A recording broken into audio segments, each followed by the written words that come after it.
Mga kapuso, may sunog po sa isang residential area sa Tondo, Maynila at may unang balita live si EJ Gomez.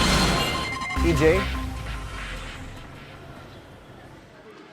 Ivan, kaapula lang ng sunog na sumiklab kaninang pasado alas 4 ng madaling araw dito sa Elcano Street, Tondo, Maynila. Agad na itinaas sa second alarm ang sunog na umabot sa third alarm. Ibig sabihin, hindi bababa sa 12 fire trucks ang kinailangang rumisponde.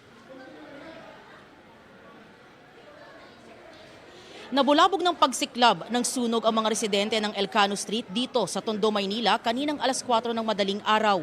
Ilang bahay ang tuluyang natupok. May ilan naman na dahil sa biglang lakas ng apoy at kapal ng usok, napilitan silang lumikas. Kanya-kanyang diskarte sa paglikas at pagsalba ng mga gamit ang mga apektadong residente. Ayon sa inisyal na impormasyon mula sa BFP, 4 na residential structures ang natupok ng apoy. Aabot sa 20 pamilya ang apektado o katumbas ng 40 individual. Tinatayang aabot naman sa 300,000 pesos ang inisyal na halaga ng pinsalang dinulot ng sunog.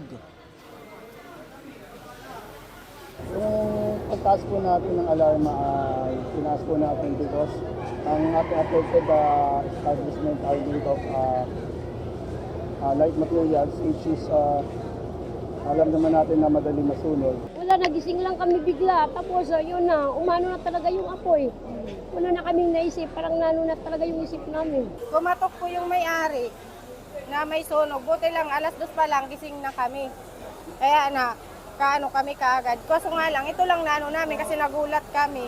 Papel lang namin para sa pag-a-apply ng trabaho namin. Tapos wala na po. Hindi po masaya kasi umaasa po kasi yung mga anak namin na makakapagpadala kami. Tapos ganito naman nangyari sa amin dito.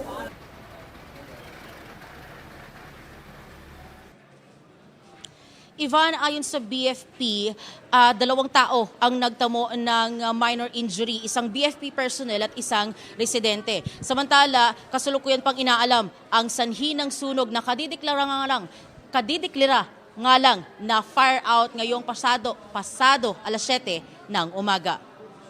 Yan ang unang balita mula rito sa Tondo, Maynila.